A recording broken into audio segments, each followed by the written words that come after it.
They have taken you from the imperial city's prison, first by carriage and now by boat. To the east, to Morrowind. Fear not, for I am watchful. You have been chosen.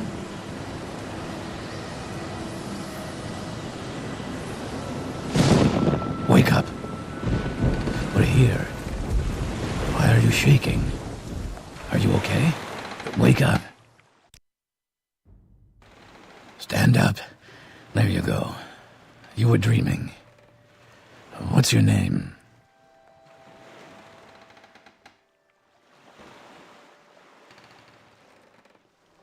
Well, not even last night's storm could wake you. I heard them say we've reached Morrowind. I'm sure they'll let us go.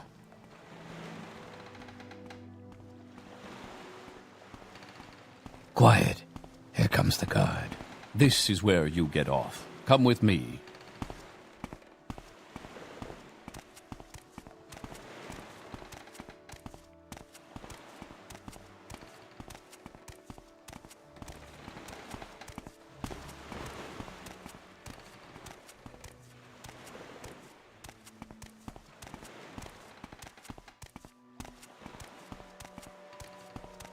Get yourself up on deck and let's keep this as civil as possible.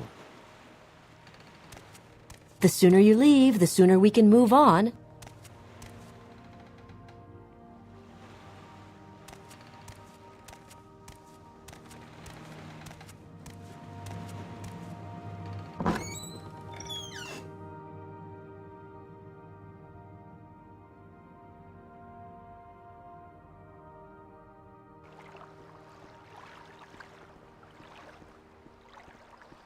This is where they want you. Head down to the dock and I'll show you to the Census office.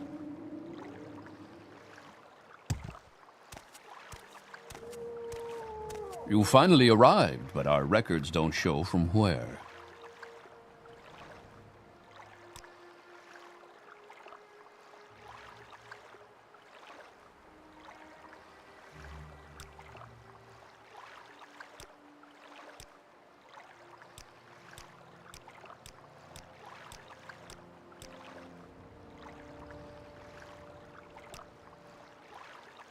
You're out on the frontier now, friend. Imperial rule is secure for the most part, but the local dark elves aren't too happy about it.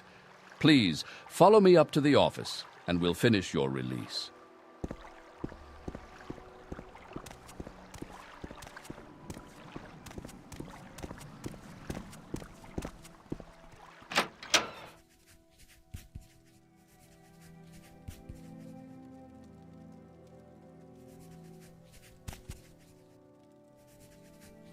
Yes, we've been expecting you.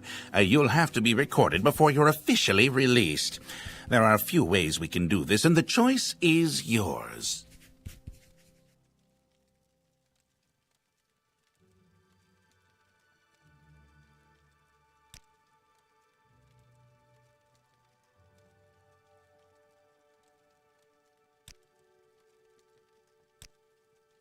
Very good.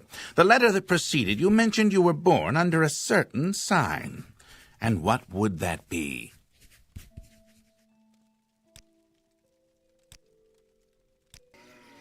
They say those born under the sign of the steed are impatient, always hurrying from one place to another. Such is the folly of youth.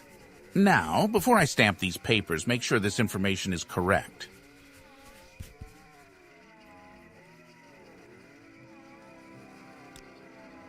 Show your papers to the captain when you exit to get your release fee.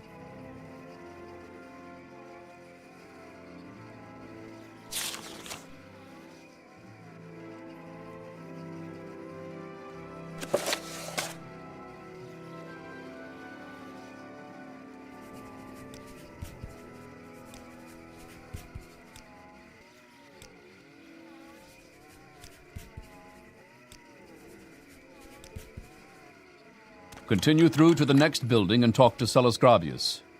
I'm an officer of the Imperial Legion. Move along. We have garrisons at Fort Pelagiad in Pelagiad, Hawkmoth Fort in Ebonheart, Fort Moonmoth in Balmora, Fort Buckmoth in Aldrun, and Fort Darius in Nessus. Were you looking to join the Imperial Legion? All the garrisons are presently at full strength, except perhaps the Deathshed Legion at Fort Darius, in the West Gash near the village of Nesis. If you're interested, you'll have to talk to General Darius there.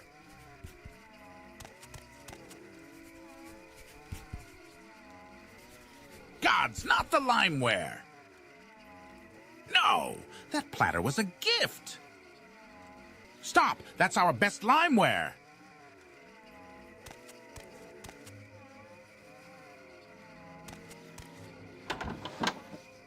It wasn't my fault. Really. He just fell over. I hardly touched him.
I'm listening.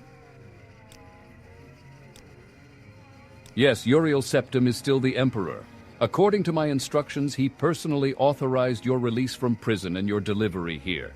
It's all very mysterious, but that's the way the Empire works. Silence, secrecy.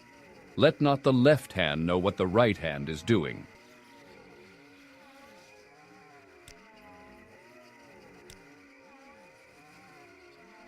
This package came with the news of your arrival.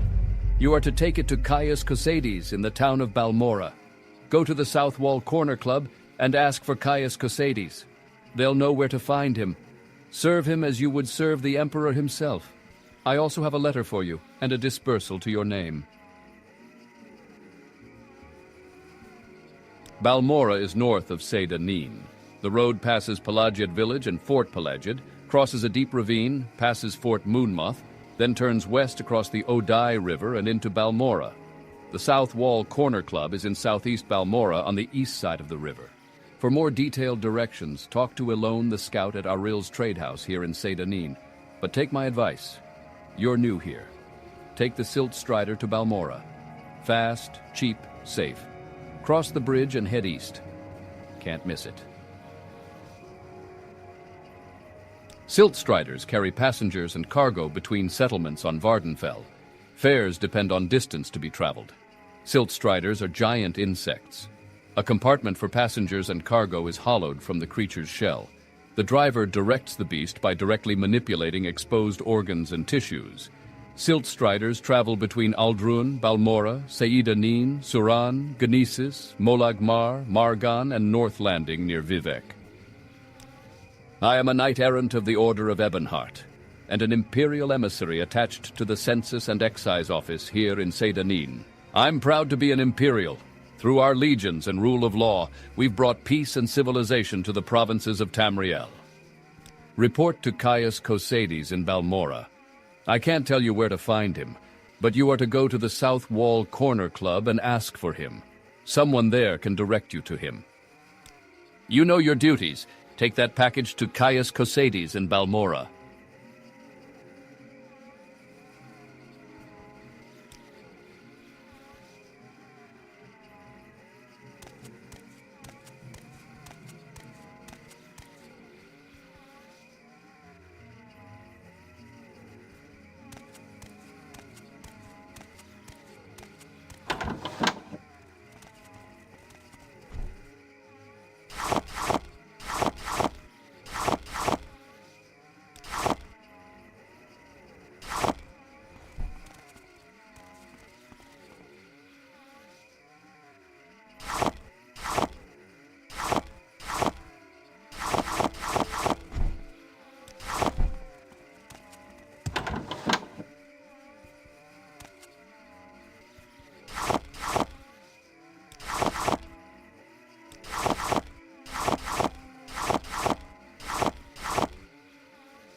I'm listening.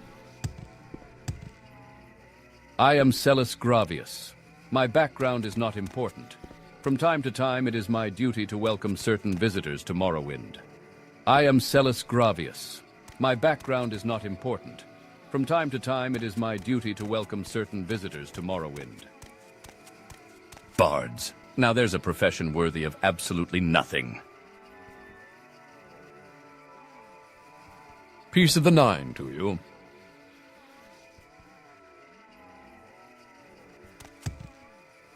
I am Celis Gravius. My background is not important. From time to I am Celis Gravius. My background is not important. From time to time, it is my duty to welcome certain visitors to Morrowind. You've stolen for the last time. Piece of the Nine to you.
Ask or get going. Hey there. I'm glad to see you. I'm Johnny Hostel, the creator of modding OpenMW.com. I wanted to greet you and also give you this book. It should serve as a handy reminder of some of the new content you've added into the game. Have fun.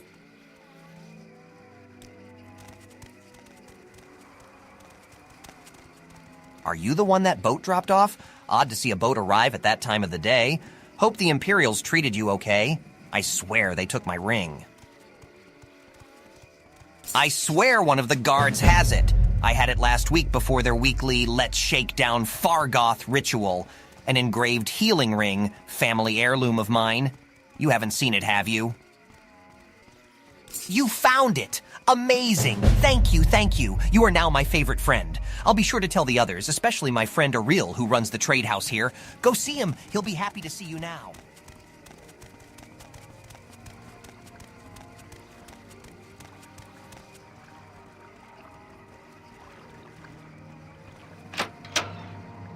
In darkness, your light shines through. Warrior goddess, for you we strike true. Welcome to Aril's Trade House. I'm Aril, publican and proprietor. You're a new face here, so if you want a little advice, free to new customers. Just ask. Our blessed song, with a known death fallen in battle.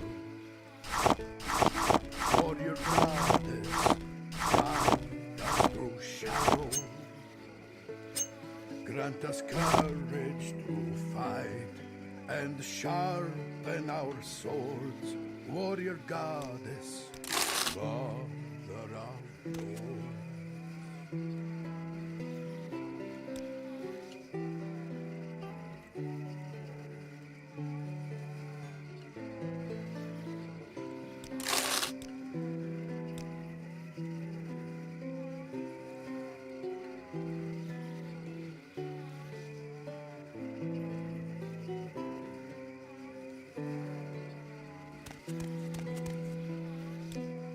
You look like you could use a friend, Outlander.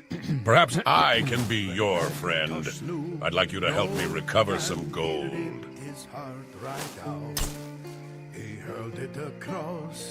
You look like you could use a friend, Outlander. Perhaps I can be your friend. Excellent. Here's what I want you to do. I'm not sure where he goes, but I know he wanders around town at night. Watch his movements. The best vantage point is on top of the lighthouse south of town. That will give you a nice view of all of Seyda-Neen. If you keep an eye on where he goes, I'm sure you'll be able to figure out where he's hiding that gold. Like a dart shot to its mark, down in an alien well. I've just got to find where he's hiding his loot. The Lord can blood to crystal red and strong. Then wild elves cut and polished it down to chimela the ball. Red diamond, the heart and soul of men. Red diamond. We rent beds. I have some goods for barter. What do you want? Us till the end. When elves lost nern to man. Not much here. A Rill's trade house, the Census and excise offices. That's the Coast Guard too. And a lighthouse. And that's it. Silt Strider service goes to Vivek, Balmora, Nisus, and Suran. The road goes north past Pelagiad to Balmora, and east to Vivek and southeast to Ebonheart. Red diamond, protect us till the end.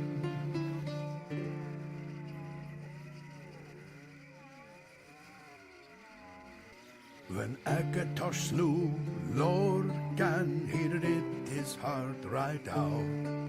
He hurled it across Tamriel, and the heart was heard to shout. Red diamond, the heart and soul of man. Red diamond, protect us till the end. So what do you want? Pelagiad is a newly chartered imperial village on the road north from Vivek to Balmora, right on the western edge of the Ascadian Isles region. The village is right outside the Imperial Legion garrison at Fort Pelagiad. The houses and shops are built in the Western Imperial style, and Pelagiad looks more like a village in the Western Empire than a Morrowind settlement. Caldera is a recently chartered imperial town and mining corporation north of Balmora on the road to Aldrun. The Caldera Mining Company has been granted an imperial monopoly to remove raw ebony from the rich deposits here. Caldera is a new town, recently built in the Western Imperial style, and most of the citizens are outlanders and new colonists. Vivek City is south on the road from Pelagiad. Vivek is the largest settlement on Vvardenfell and one of the largest cities in the east. Built on Norvain Bay, completely surrounded by water, the city itself is a group of giant town-sized buildings called cantons. I will listen, Outlander. The High Fane and the Palace of Vivek are visited by hundreds of tourists and pilgrims daily. Outlanders mostly confine themselves to the foreign canton, while natives live, work, and shop in the great house compounds and residential cantons. Oh, my sweet love, she waits for me through storm and shine, cross land or sea. So you're new to Seyda-Neen, and you'd like some help finding your way around. Very sensible. Go ahead, ask away. Looking for services, some specific place, someone in particular. Just need a little advice. Whatever it is, I'd be happy to help. Well, most Outlanders stick close to the Imperial guilds and the legions, but you might consider service in one of the Dunmer great houses. They aren't real fond of Outlanders, and you have to look around hard for a patron, someone who'll speak for you, help you advance to the higher ranks. But the great houses are where the real opportunities are. House Hlalu and House Redoran are pretty reasonable. House Telvanni, the wizard house, they're another story. Sway as we kiss, sway as we kiss. Yes?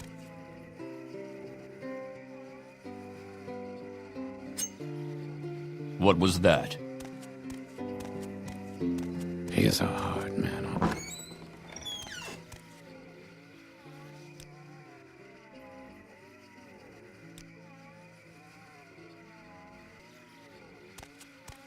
I know the little fetcher's got a hiding place somewhere in town. Just not sure where. I'm waiting. You're new to Seyda right? I'm Tolvis Othrelin. I'm sure you have questions. Go ahead. Ask. I have plenty of time. I don't recall.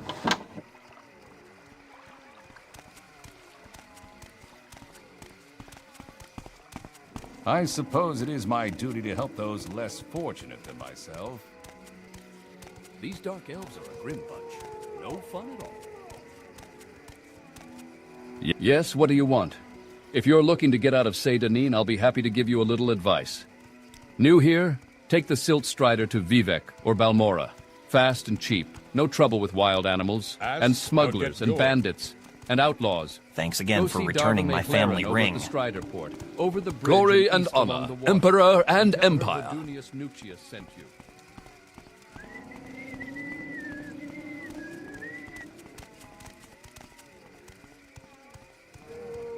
Yes, thank you for finding it. Those guards better look out!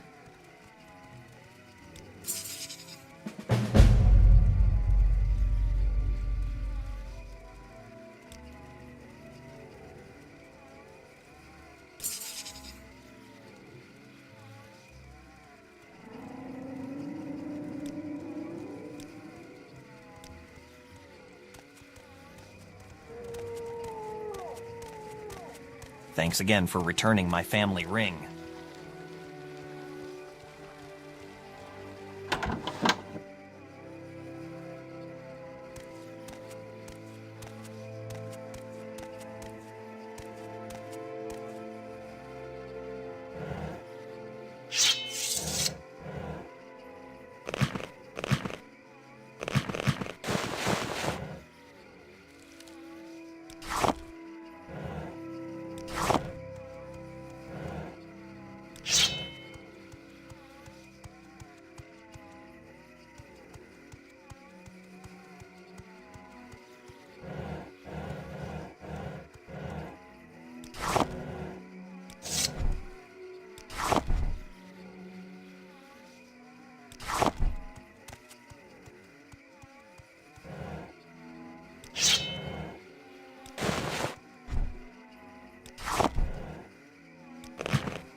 Hello, citizen.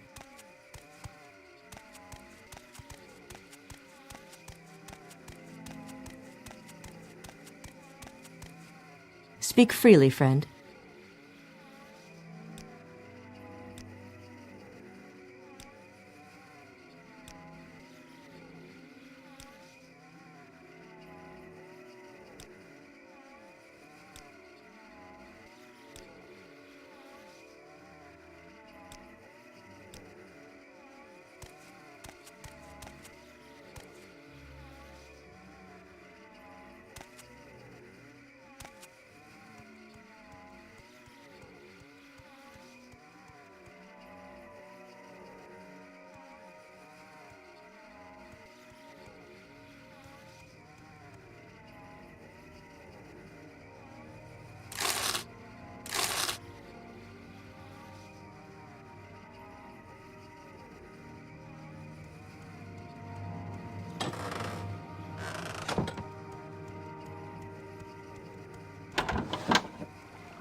What do you want?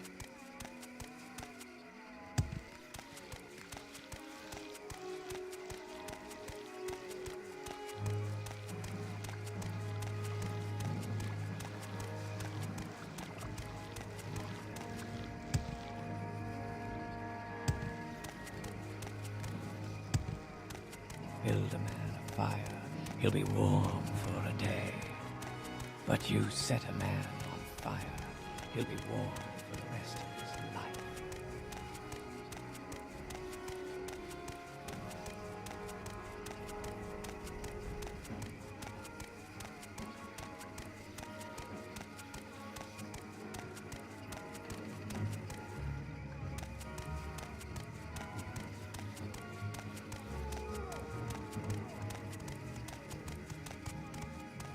Ugh.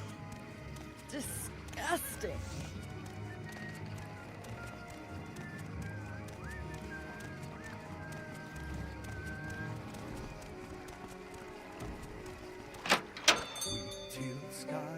I barter for goods or coin. I also have a small selection of spells for sale.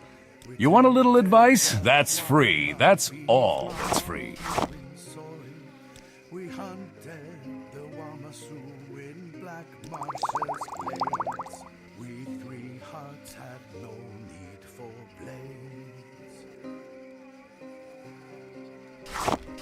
And they came from the seas, folded steel in their hands, burned down our homes and ravaged our land.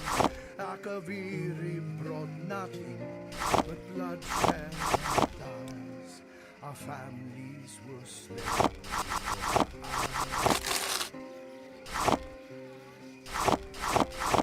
With three separate people, they shared a cruel joke, a choice between death or the yoke. But then our three people knew what must be done to end the oppression of three became one. Forged by war, the ebon hearts rose and drove the Akaviri back to the sea. When the enemies prayed for the mercy they lacked, three voices as one shouted blood for the pact. Forged by war, our story be told. No shackles can hold us with a moonstone or gold. My time is...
The poets are right. There is something life-changing about being in love, said Kepkadina Gra Min Fang, sometimes called the Wraith. I haven't wanted to rob anyone or anything in weeks. Why, the other day I saw the door wide open at a wealthy merchant's house, but my mind was fully occupied with what I should wear on my wedding day. You have been out of the right society for very long now, frowned her friend Kargol approvingly. You never told me what happened to your first husband. You know, the one the shaman gave you. Torn apart by ash ghouls, smiled Kepkaina dreamily. It was rather saddish, but I know nothing like that would happen to Wodvorg. No life of adventure for him. He's practically an imperial. In fact, he is one. Did I tell you how we met? Hundreds of times, grumbled Cargol, reaching for his flagon. He was your jailer, and he refused you food until you promised to marry him. Have you ever heard of anything so madly romantic in all your life? Sighed Kepkaina, and then grew serious. I was going to say that I hope my old friends will wish me well, but as old Bosriel used to say, there's no point in hoping for what cannot be. We'll leave with the Imperial Knights for Balmora immediately after the wedding, but as long as we're in Vvardenfell, the gang will find some way of disrupting my love life and bring me back to the light. I know it. As the days approached towards the Wraith's wedding day, there was certainly something sinister in the air that Kepkaina could smell when she was not transported by heady bliss. Dark figures seemed to shift in the shadows and disappear when approached. She recognized the clothing of some beggars near Wodvorg's cottage as costumes, but the mendicants hurried away before she could recognize which of her old gang was stalking her. But these moments of apprehension were few. Kepkaina was truly happy, making arrangements for the ceremony to be performed at the very dungeon where Wodvorg had imprisoned her. Her father was long since dead, another victim of the ash ghouls, but her fiancé's commander volunteered to act in his behalf. Of course, Kepkaina had to supply her own dowry. She spent every last mark of her savings of ill-gotten gain to buy her beloved a truly wonderful present. The wedding was set for the stroke of midnight, as is Orc tradition. The handmaidens, wives of imperial officers, were busily sewing her into her gown of red velvet and fine gold filigree in the mid-morning. Dolcetta, one of the handmaidens, remarked that she had heard that Kepkaina had bought Wodvorg a truly beautiful gift for her dowry. "Let me show it to you," Kepkaina giggled, dashing from the room, half-dressed to her hidden alcove. The present had been stolen. The women were horrified, but the wraith found herself merely irritated, not surprised. This was truly the old gang's style. They knew that a wedding ceremony without a dowry was marked as unlucky. She asked her handmaidens to finish dressing her quickly, while she pondered what the burglars would have done with her treasure. The whole region was honeycombed with secret lairs and abandoned sites thieves used to store their loot. There were obvious places, of course, but after much reflection, she thought of where she would have put it under similar circumstances. Say your piece or Once the handmaids had finished, Kepkaina bade them to make certain that the ceremony went on as scheduled, and not to fret, as she might be a little late. She wrapped herself in a shawl to protect her gown from dungeon dust and set off for the shrine of Malakath. The wraith had never before attempted to rob her own friends, and though she was peeved at them for trying to ruin her happiness, she had no interest in hurting them physically. Her style was to avoid conflict, though she knew it would be inevitable. The lessons her mentor Cargol had given her had helped her avoid the lances and blades of guards and imperial knights over the years. Now she would see if they would allow her to survive a den of thieves and the unknown dangers of the shrine, without, most importantly, ruining her dress. The desolate place was so empty as she delved into it that she feared she might have made a miscalculation. It was not until she found the small room hidden down a long corridor that she knew she was at the right place and that it was well suited for an ambush. She grabbed the chest with her treasure within and turned to face the assault. Two of her old gang, Yoram and Yor-Ai, the Redguard twin brother and sister, were outside the door as she came from the room. They knew the wraith better than to taunt her, and immediately attacked. Yes? Yoram struck out with a left thrust of his blade, while Yor-I sought to rush her. The wraith neatly sidestepped Yor-I, while dropping her weight to her rear left leg, shifting her right shoulder to the left to slip past Yoram's strike. The twins crashed into one another, and Kepkaina passed swiftly on. Almost immediately, she was set on by the Argonian Binyar, his mace whistling through the air at her head. they had never much liked one another. The wraith snapped into a duck, so the mace whacked with a tremendous clamour against the stone wall. Binyar was thrown off balance, giving her a few seconds' lead, hurrying up the passage. Ahead, she could smell the fresh night air. The last of her dowry's defenders was Sorokth, an orc with whom she had shared a brief romance. It was he who Kepkaina knew had masterminded the theft. In a way, and in context, she thought, his devotion to her misery was rather sweet. At the moment, though, she was most concerned with avoiding his barbed axe that seemed ideal for breaking her dress's fine stitchwork and the flesh beneath. Bending her knees slightly, bobbing to avoid strikes to the head, weaving her head to confuse Sorokth of her next move, shuffling her feet arrhythmically, the wraith made an impossible target. She ducked inside his thrusts, sidestepped his swings, and then sidestepped his thrusts and ducked his swings. As erratic as she tried to make her defensive moves, Sorokth still kept pace with her, refusing to budge from his position at the dungeon outlet. Midnight was coming, and the wraith finally decided that she must end the confrontation. When Sorokth swung out next, she sidestepped to her left, swayed down, and ducked her head, so the axe whistled over her right shoulder. In that instant, his right side was exposed, and she reluctantly smashed the chest hard into his torso. There was not enough time for Kepkaina to see if she had killed him or merely knocked him unconscious. In truth, she thought of nothing else but rushing to her wedding ceremony. At precisely midnight, Vodvurg and Kepkaina were united together. He was delighted with her dowry gift, a fine suit of armor that would make him the envy of other imperial jailers. Even more, he was enchanted by...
You won't believe this, but I got my family ring stolen What all a over mess. again. Just my What rotten luck, happened? I Did it guess. fall off a cliff?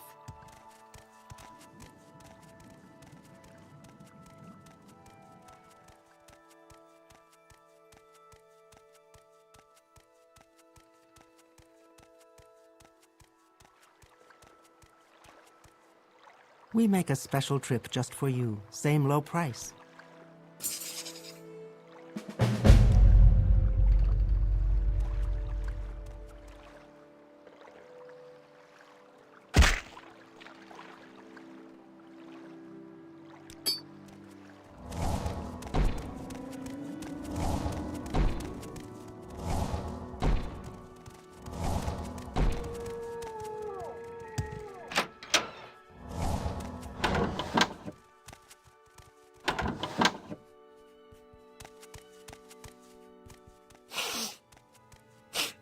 What's this, then?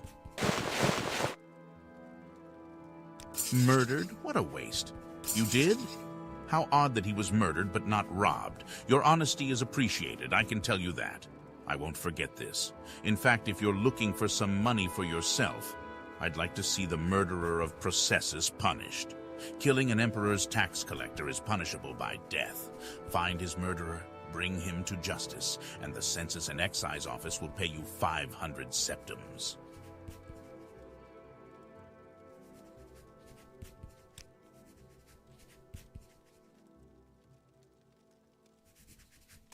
I'm an officer of the Imperial Legion. Move along. We heard.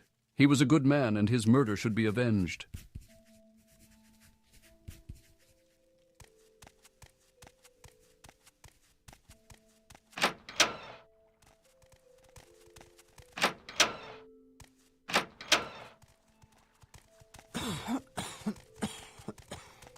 Go ahead, quickly, Outlander. Hello again. What's your question? Not happy here? In fact, no, I'm not. If I had 100 drakes, I'd be on the next boat to Narcissus. I came here to make my fortune, and all I've got is this cursed ring. Say, would you give me 100 drakes for it? The ring itself is worth more than that, but the enchantment is cursed and no one will buy it from me. It has a nifty little enchantment that helps you run faster. Problem is, it sucks the blood right out of you every time you use it. Please? You'll be doing me a real favor. Thank you. You're a lifesaver. I'll head straight to Vivek and grab the next boat out of here. I think that's the fastest way off this island. Thanks again, and I hope your luck here is better than mine was. Speak quickly, Outlander, or go away.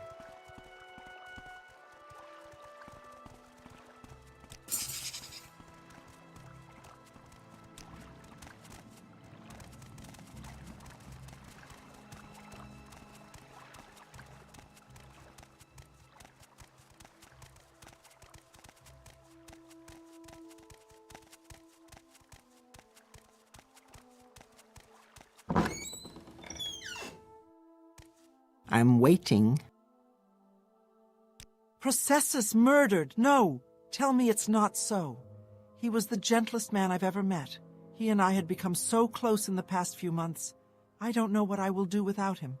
I've only seen him get angry once or twice and never raised a hand to anyone. This is so sad.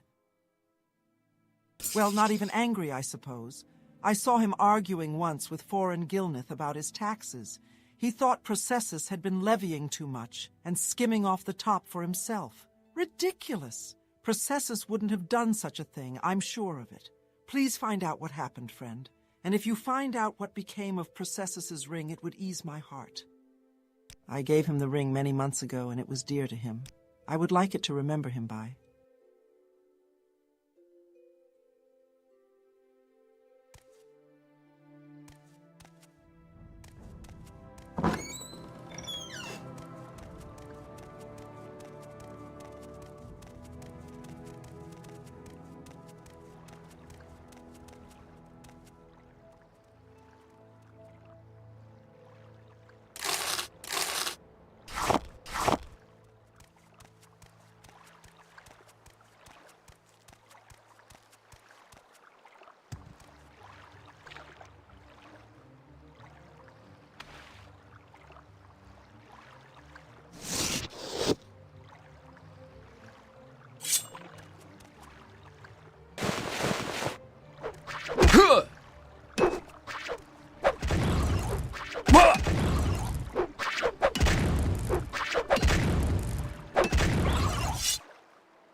Go ahead.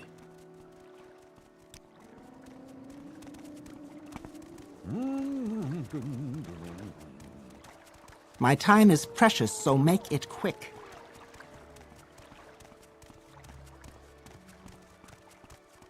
You like to dance close to the fire, don't you? You're in good company, friend. I am at your service. Beneath Morrowind, we hunted the Wamasu in Marsh's glades. We three hearts had no need for blades. Then they came from the seas, folded steel in their hands. They burned down our homes and ravaged our lands. Akaviri brought Amatwa was you. and lies. Our families were...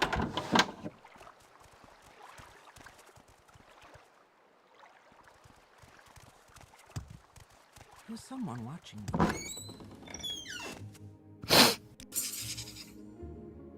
You're one of them, huh?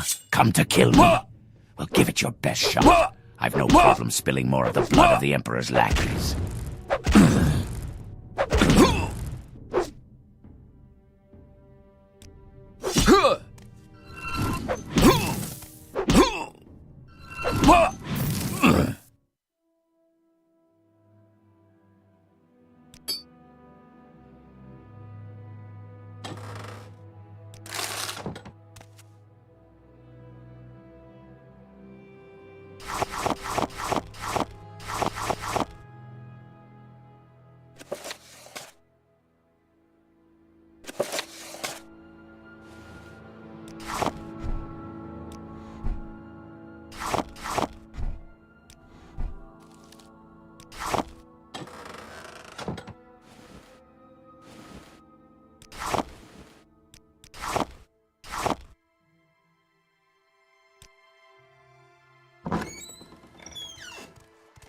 What are you gawking at?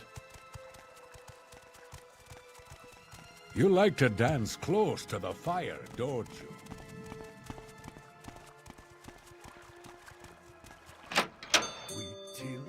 Welcome, welcome. You are among friends. What can I get you? The Kwama beneath Morrowind soil. We hunted the Wama marshes glades. We three hearts had no need for blade. And they came from the seas, folded steel in their hands. They burned down our homes and ravaged our lands. Akaviri brought nothing but bloodshed and lies. Our families were slain before our eyes. With three separate people, they shared a cruel joke, a choice between death or the yoke. But then our three people knew what must be done to end the oppression. Our three became one. You were supposed to find Fargoth's hiding place. You found his hiding place? That's great. Tell you what, I'll give you 100 gold, and you can keep anything else that you found in there. Thanks for your help. Speak quick. I'm still in pretty good shape, right? Clearly he was wrong.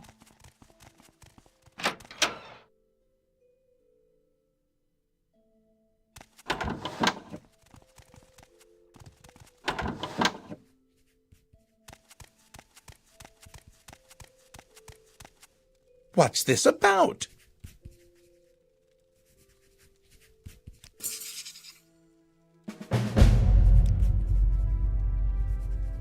The Imperial Legion provides security for the Census and excise offices here in Seyda-Neen.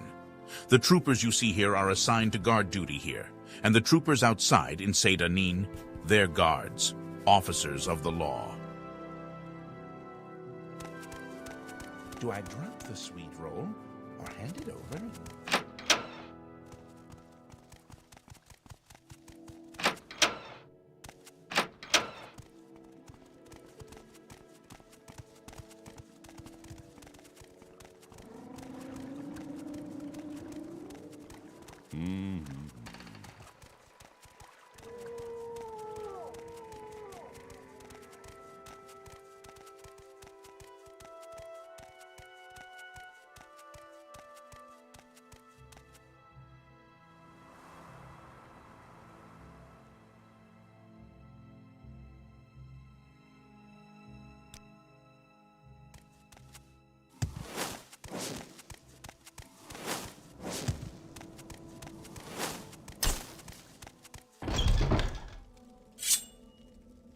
I have you!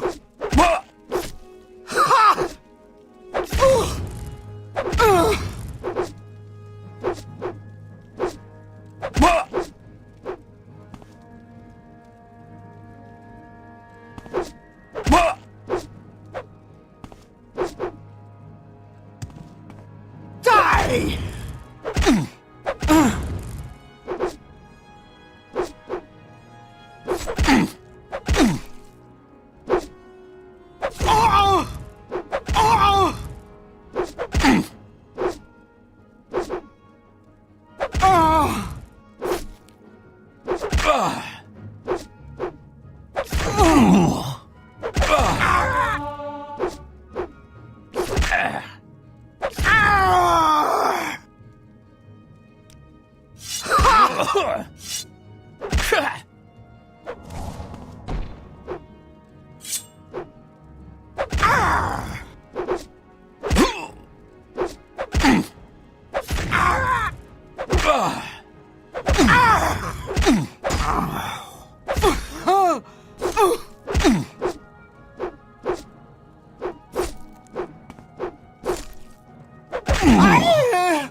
Find a healer and stop bothering me.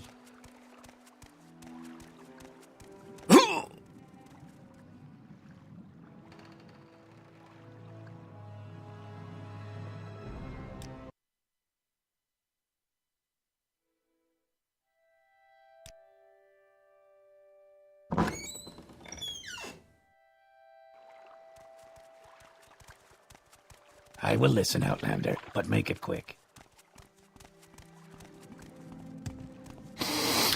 I suppose it is my duty to help those less fortunate. Welcome. Care to trade? The god of peace controlled it all. To gold harbor went our clockwork god, to bargain on the princess' sword. They came to mock at tribune small, schemer, hunger, hunter all, pariah, scryer, destroyer came, raver and twilight just the same. From dread Daedra save us, from Daedra keep us safe. Forsake the ones that made us to fight our wrongful fate.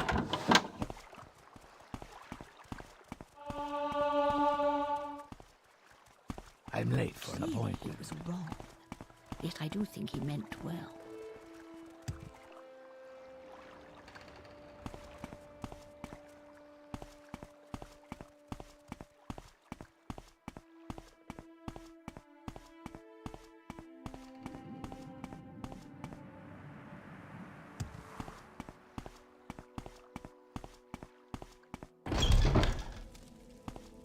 Die, Fetcher!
I have you!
You won't believe this, but I got my Your family ring wounds stolen are all minor over again. compared to what you Just will my receive rotten if you luck, I continue guess. to bother me.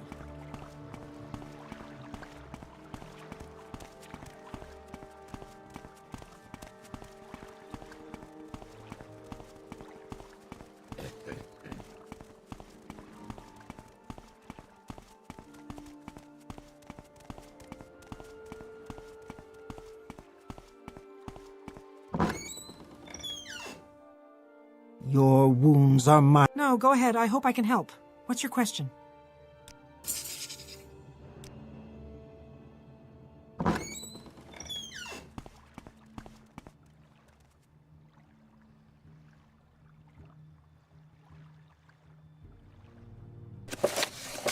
Decimus Scotti sat down, listening to Leodis Juris.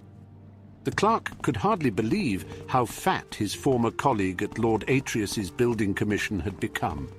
The piquant aroma of the roasted meat dish before Scotti melted away. All the other sounds and textures of Prithala Hall vanished all around him, as if nothing else existed You're but in the good vast company, form friend. of Juris. Scotti did not consider himself an emotional man, but he felt a tide flow over him at the sight and sound of the man whose badly written letters had been the guideposts that carried him from the imperial city back in early frost fall. "Where have you been?" Juris demanded again. "I told you to meet me in Falinesti weeks ago." "I was there weeks ago," Scotti stammered, too surprised to be indignant. "I got your note to meet you in Athe, and so I went there, but the Khajiit had burned it to the ground. Somehow I found my way with the refugees in another village, and someone there told me that you had been killed." "And you believed that right away?" Juris sneered. "The fellow seemed very well informed about you. He was a clerk from Lord Vanek's building commission named Reglius, and he said that you had also suggested that he come down to Valenwood to profit from the war." "Oh, yes," said Juris, after thinking a moment. "I recall the name now. Well, it's good for business to have 2 representatives from Imperial building commissions here. We just need to all coordinate our bids, and all should be well." "Reglius is dead," said Scotti, "but I have his contracts from Lord Vanek's commission." "Even better," gasped Juris, impressed. "I never knew you were such a ruthless competitor, Decimus Scotti. Yes, this could certainly improve our position with the Silvenar. Have I introduced you to Basth here?" Scotti had only been dimly aware of the Bosmer's presence at the table with Juris, which was surprising given that the Mer's girth nearly equalled his dining companion. The clerk nodded to Basth coldly, still numb and confused. It had not left his mind that only any hour earlier Scotti had intended to petition the Silvenar for safe passage through the border back to Cyrodiil. The thought of doing business with Juris, after all, of profiting from Valenwood war with Elsewhere, and now the second one with the Somerset Isle, seemed like something happening to another person. "Your colleague and I were talking about the Silvenar," said Basth, putting down the leg of mutton he had been gnawing on. "I don't suppose you've heard about his nature." "A little, but nothing very specific. I got the impression that he's very important and very peculiar." "He's the representative of the people, legally, physically, and emotionally," explained Juris, a little annoyed at his new partner's lack of common knowledge. "When they're healthy, so is he. When they're mostly female, so is he. When they cry for food or trade or an absence of foreign interference, he feels it too and makes laws accordingly. In a way, he's a despot, but he's the people's despot." "That sounds," said Scotti, searching for the appropriate word, "like bunk." "Perhaps it is," shrugged Basth, "but he has many rights as the voice of the people, including the granting of foreign building and trade contracts. It's not important whether you believe us. Just think of the Silvenar as being like one of your mad emperors, like Pelagius. The problem facing us now is that since Valenwood is being attacked on all sides, the Silvenar's aspect is now one of distrust and fear of foreigners. The one hope of his people, and thus of the Silvenar himself, is that the Emperor will intervene and stop the war." "Will he?" asked Scotti. "You know as well as we do that the Emperor has not been himself lately." Juris helped himself to Reglius's satchel and pulled out the blank contracts. "Who knows what he'll choose to do or not do? That reality is not our concern, but these blessings from the late good Sir Reglius make our job much simpler. They discussed how they would represent themselves to the Silvenar into the evening. Scotty ate continuously, but not nearly so much as Juris and Basth. When the sun had begun to rise in the hills, its light reddening through the crystal walls of the tavern, Juris and Basth left to their rooms at the palace, granted to them diplomatically in lieu of an actual immediate audience with the Silvenar. Scotty went to his room. He thought about staying up a little longer to ruminate over Juris's plans and see what might be the flaw in them, but upon touching the cool, soft bed, he immediately fell asleep. The next afternoon, Scotty awoke, feeling himself again. In other words, timid. For several weeks now, he had been a creature bent on mere survival. He had been driven to exhaustion, attacked by several jungle beasts, starved, nearly drowned, and forced into discussions of ancient Aldmeri poetical works. The discussion he had with Juris and Basth about how to dupe the Silvenar into signing their contracts seemed perfectly reasonable then. Scotty dressed himself in his old battered clothes and went downstairs in search of food and a peaceful place to think. "You're up!" cried Basth upon seeing him. "We should go to the palace now." "Now?" whined Scotty. "Look at me! I need new clothes. This isn't the way one should dress to pay a call on a prostitute, let alone the voice of the people of Valenwood. I haven't even bathed." "You must cease from this moment forward being a clerk and become a student of mercantile trade," said Leodis Juris grandly, taking Scotty by the arm and leading him into the sunlit boulevard outside. "The first rule is to recognize what you represent to the prospective client and what angle best suits you. You cannot dazzle him with opulent fashion and professional bearing, my dear boy, and it would be fatal if you attempted to. Trust me on this. Several others besides Basth and I are guests at the palace, and they have made the error of appearing too eager, too formal, too ready for business. They will never be granted audience with the Silvenar, but we have remained aloof ever since the initial rejection. I've dallied about the court, spread my knowledge of life in the imperial city, had my ears pierced, attended promenades, eaten and drunk of all that was given to me. I dare say I've put on a pound or two. The message we've sent is clear. It is in his, not our, best interest to meet. Our plan worked, added Basth. When I told his minister that our imperial representative had arrived, and that we were at last willing to meet with the Silvenar this morning, we were told to bring you there straight away.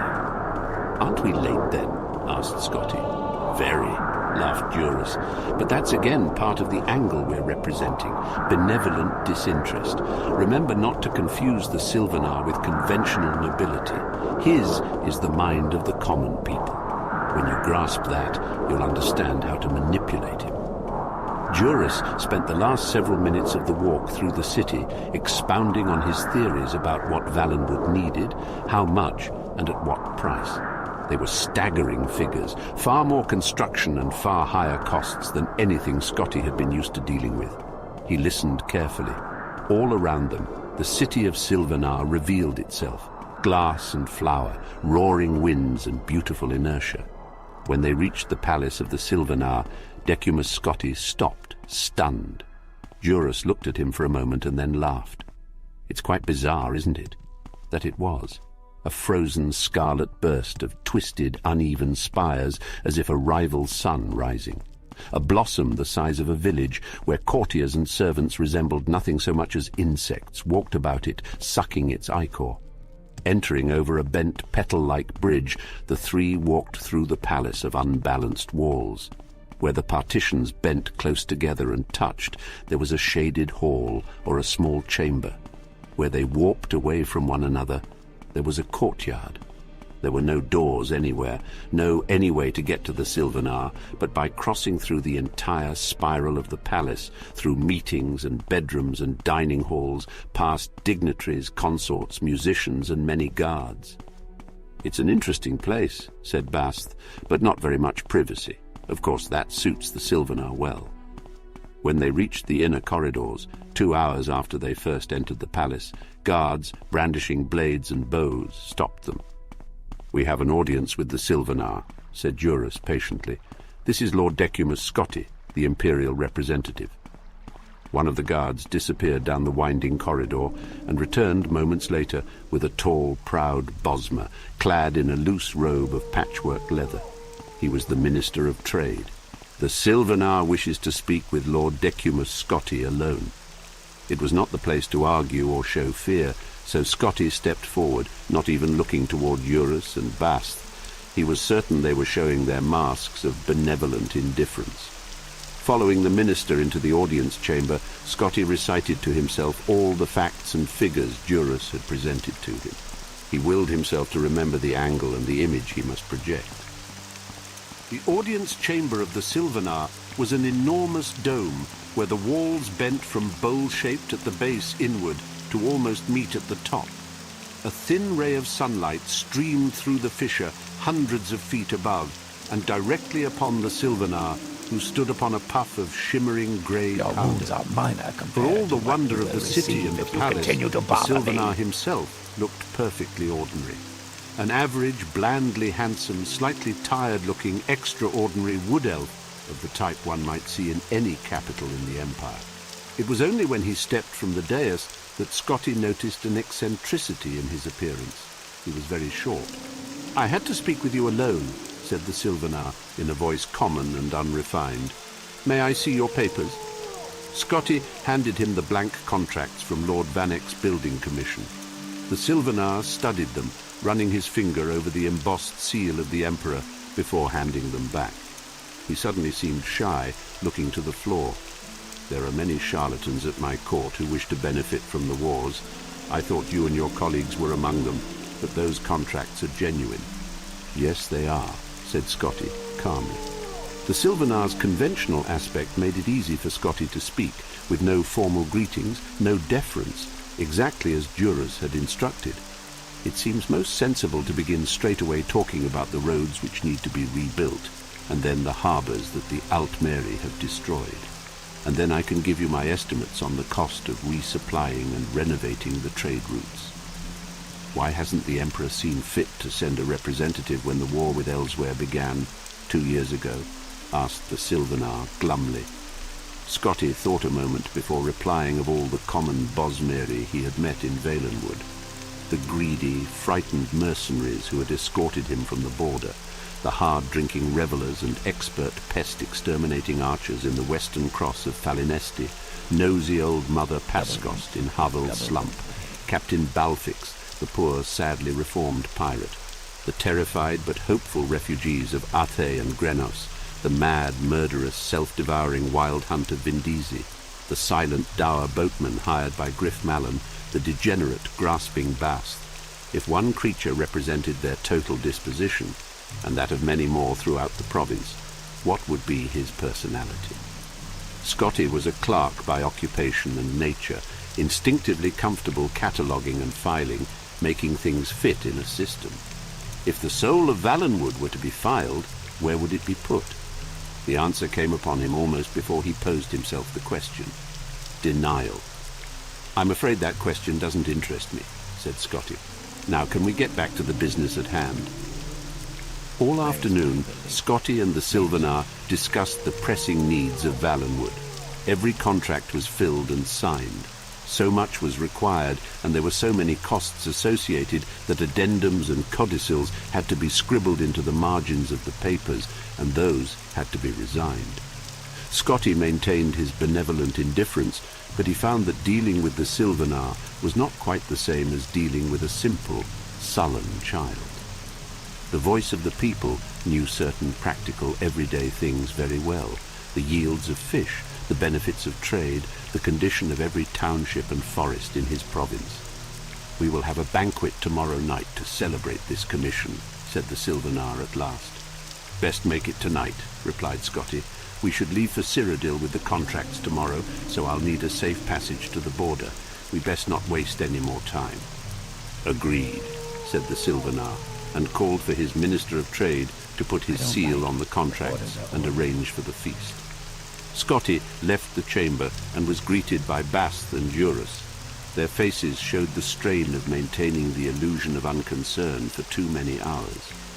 As soon as they were out of sight of the guards, They begged Scotty to tell them all. When he showed them the contract, Bast began weeping with delight.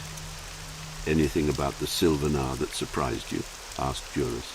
"I hadn't expected him to be half my height." "Was he?" Juris looked mildly surprised.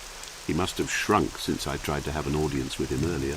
Maybe there is something to all that nonsense about him being affected by the plight of his people."